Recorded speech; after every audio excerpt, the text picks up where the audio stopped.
হঠাৎ করে রাত্রিবেলায় যখন স্পাইসি কিছু খেতে ইচ্ছে করে আর বাইরে যাওয়া পসিবল হয় না, সেই মুহূর্তে আমি কী করি সেটা নিয়েই থাকছে আজকের এই ভিডিও ব্লগটি। Hello everyone, this is me Sumayan. Welcome to my another new blog. কী অবস্থা সবার, কেমন আছেন আপনারা সবাই? তো আজকে হঠাৎ করে প্রচুর পরিমাণে স্পাইসি কিছু খেতে ইচ্ছে করতেছে, আর রায়না খুব সুন্দর স্পাইসি একটা নুডলস মেক করে। তারপর বললাম যে একটু নুডলস মেক করে আনতে। ও এই যে চুলাতে কড়াই দিয়ে হালকা একটু গরম করে তেল, তারপরে এখানে প্রচুর পরিমাণে স্পাইসি হওয়ার জন্য কাঁচামরিচ, তারপরে মরিচের গুঁড়ো সব কিছু দিয়ে নিচ্ছিল যাতে প্রচুর স্পাইসি হয়। তো এই যে এরপর এখানে সয়া সস সহ আরও কিছু সসেস ইউজ করা হয়। দেন সেখানে সিদ্ধ করা নুডলসটা দিয়ে দেওয়া হয়, সামান্য একটু পানিও আছে এখানে। এরপর পানিটা শুধু আমরা জাস্ট একটু শুকিয়ে নিব।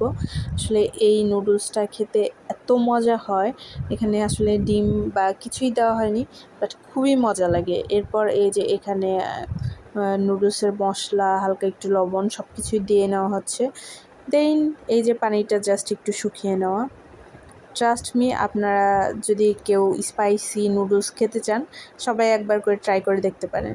আর আজকের নুডলসটা অবশ্য পানিটা একটু বেশি শুকিয়ে গিয়েছে, এটা আসলে আরেকটু মানে পানিটা হালকা একটু রাখলে বেশি মজা লাগে, বাট টেস্ট অনেক বেস্ট ছিল। এই যে রায়না একটু লবণ ঝাল সব কিছু দেখে নিচ্ছিল, তারপর প্লেটে সার্ভ করে দেওয়া হয়।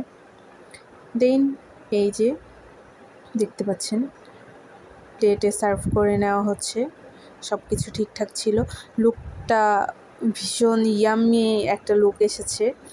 আর আপনারা হয়তো দেখে বুঝতে পারবেন যে ঝালের পরিমাণটা কতটা বেশি ছিল। এই যে দেখুন ফাইনাল লুক, কী পরিমাণ ঝাল দেওয়া হয়েছে সেটা লুকটা দেখেই বোঝা যাচ্ছে।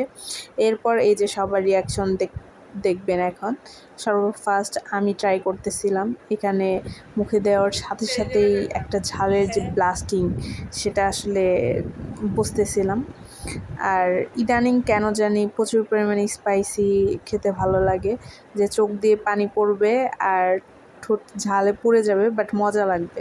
দেন এই যে রায়না আর সিজান ট্রাই করতেছিল, ওদের কাছে তো প্রচুর ঝাল লাগছে, তারপরে ওরা কথা বলতেছে না, জাস্ট ইশারায় দেখাচ্ছে যে ভালো হয়েছে। তারপর সবাই আর কি ঝালে হাহুতাশ করতেছিলাম আমরা। দেন এখানে আমাদের ভাবি চলে আসে, রায়নামণির আম্মু। তারপরে এই যে দেখেন তার রিয়াকশন কেমন ছিল। সে ঝাল দেখেই বুঝতেছে, মানে কালার দেখেই বুঝতে পারতেছে যে এটা প্রচুর ঝাল, বলতেছিল যে এমন কেন হয়েছে। এরপর এই যে মুখে দেওয়ার পর বলতেছিল যে এত ঝাল কেন। অবশ্য কিছুটা ভয়েস আপনাদের সাথে শেয়ার করা হয়েছে, সবার রিয়াকশনগুলো অবশ্যই সবাই দেখতে পারবেন। তারপরে বলতেছিল, মানে আমরা সবাই বলতেছিলাম যে খুবই ঝাল হয়েছে। যাই হোক, তো এটাই ছিল আজকের ভিডিও ব্লগ। আপনাদের কাছে ভিডিওটি কেমন লাগলো অবশ্যই ভালো লাগলে লাইক কমেন্ট শেয়ার করে জানাতে ভুলবেন না। ভালো থাকবেন সবাই।